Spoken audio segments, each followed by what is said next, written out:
Hey there, folks. Well, you've caught me in a rare moment when I'm actually here in reality. Usually, I'm not. Usually, I'm absorbed in my screens, either this one or the one on my PC.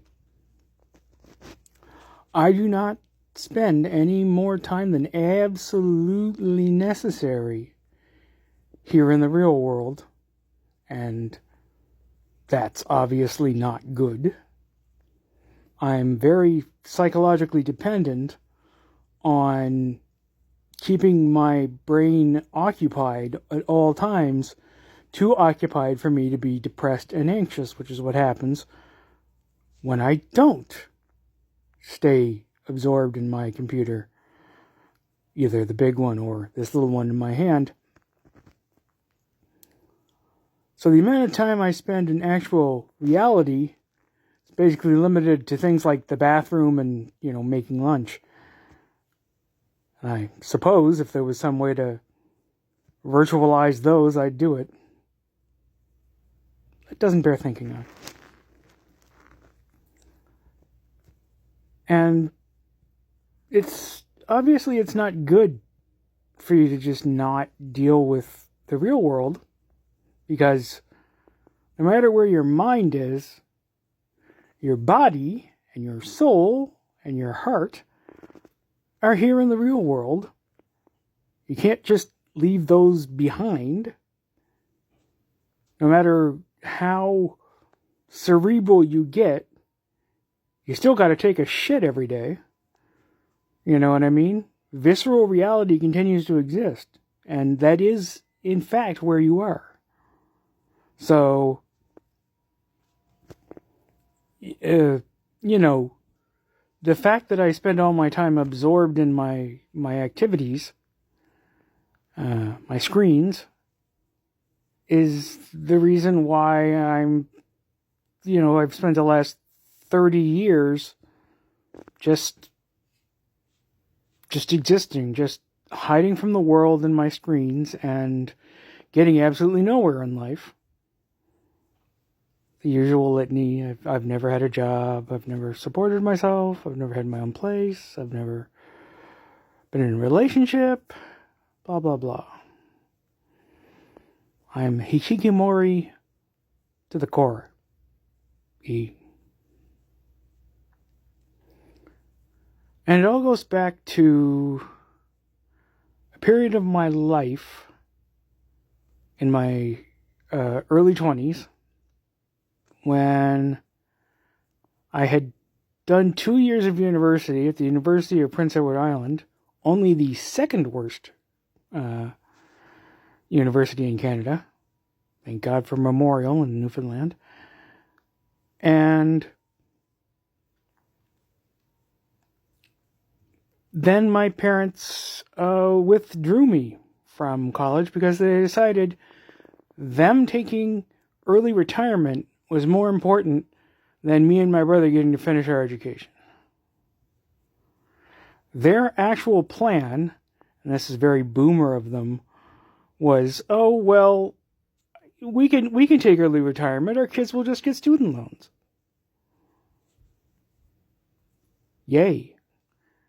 And then it turned out that because my parents had taken early retirement and that involved lump sum payments, my brother and I were actually not eligible for student loans.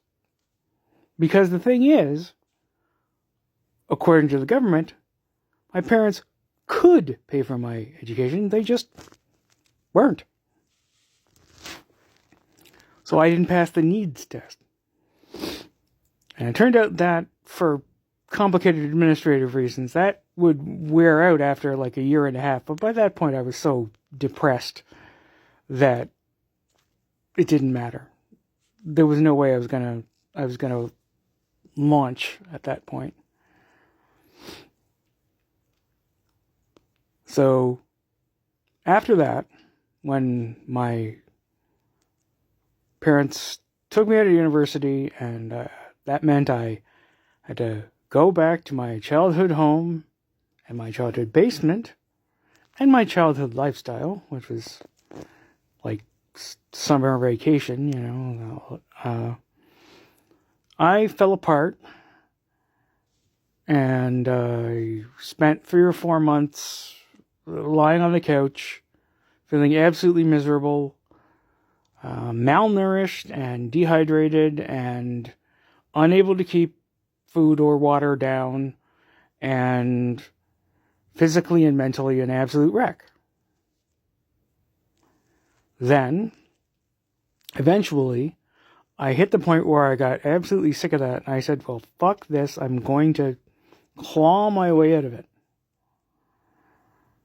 And I did, and that's when I became the version of myself that I've been for the last 30 years.